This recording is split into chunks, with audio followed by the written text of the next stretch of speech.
itu pertanda bahwa iman kita itu lagi sakit. Lama-kelamaan itu numpuk noda-noda hitam, efek dari dosa yang kita lakukan.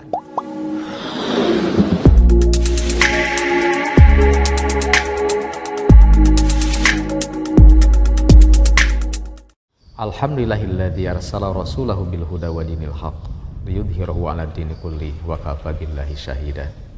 Asyhadu an la ilaha illallah wahdahu la syarikalah wa asyhadu anna Muhammadan abduhu wa rasuluhu amma ba'd. Para pemirsa yang dimuliakan Allah Subhanahu wa taala. Jika di dalam kehidupan kita menjadi orang yang untuk melakukan kebaikan itu susahnya luar biasa, tidak begitu bersemangat untuk melaksanakan sholat, tidak semangat untuk melaksanakan ibadah saum, ya. Atau betapa susahnya misalkan kita bangun tengah malam untuk melakukan sholat tahajud misalkan. Atau betapa susahnya kita mengeluarkan sebagian dari harta kita untuk diinfakkan dan disodakohkan. Maka ketika terjadi seperti itu menunjukkan telah terjadi resesi, krisis dalam keimanan kita. Jadi kita jangan menjadi orang yang tenang ketika dalam situasi kondisi yang seperti itu. Itu pertanda bahwa iman kita itu lagi sakit. Iman kita itu lagi krisis. Karena iman itu kan yazid wa yanqus. Iman itu bertambah dan berkurang. Jadi ada pasang surut, ya. Kalau kita tenang-tenang saja, santai-santai saja, itu sangat berbahaya. Ketika mengalami peristiwa yang seperti itu pun menunjukkan bahwa suasana hati kita, ya, itu kotor. Hati kita penuh noda. Karena efek dari dosa yang banyak kita lakukan. Karena dalam sebuah hadis nyatakan, yang diterima dari sahabat Abi Hurairah, diriwayatkan oleh Imam An-Nasai, dinyatakan, innal mu'mina idza adnaba kanat nuqtatun saudaun fi qalbihi. Sesungguhnya seorang mukmin jika dia melakukan dosa, maka akan ada noda hitam di dalam hatinya. Fa intaba wastaghfara, apabila dia bertobat kemudian beristighfar, sukila qalbuhu, maka hatinya dibersihkan.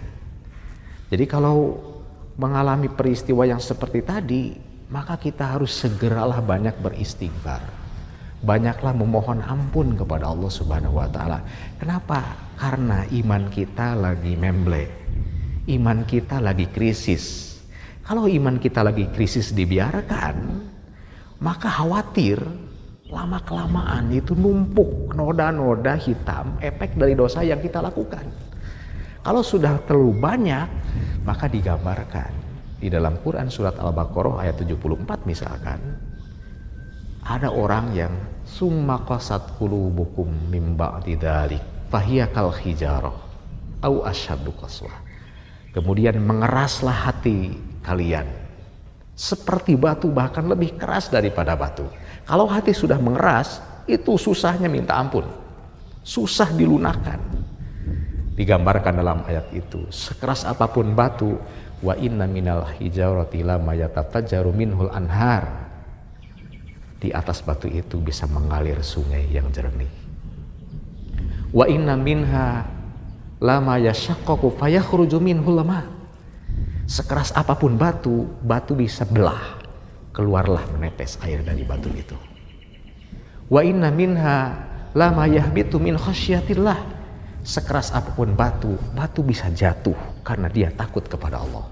Tapi kalau hati kita yang mengeras, lama-kelamaan hati kita akan menjadi mati. Maka tentu itu adalah krisis yang luar biasa dalam kehidupan kita. Kalau iman kita mengalami krisis, iman kita mengalami resesi, tentu itu musibah besar bagi kehidupan kita. Sebetulnya kita harus betul-betul melakukan apapun sekuat tenaga ketika mengalami krisis keimanan yang seperti tadi, perbanyaklah istighfar, perbanyaklah tobat kepada Allah, bersihkan hati-hati ini dari noda-noda hati kita. Supaya apa? Supaya hati kita memiliki kepekaan yang luar biasa. Ketika mendengar azan, hati kita peka sehingga kita bergegas untuk melakukan sholat. Bangun tengah malam untuk melakukan tahajud. Segera keluarkan infak dan sorakoh, karena itu pun akan membersihkan noda-noda di dalam hati kita. Ikhwata iman yang dimuliakan Allah Subhanahu wa Ta'ala, mudah-mudahan kita termasuk hamba-hamba Allah yang dibebaskan, dijaga, dipelihara oleh Allah Subhanahu wa Ta'ala dari krisis hati kita, krisis keimanan kita, sehingga kita termasuk hamba-hamba Allah yang dimuliakan oleh Allah Subhanahu wa Ta'ala. Aku qouli hadza wa astaghfirullah li wa lakum. Assalamualaikum warahmatullahi wabarakatuh.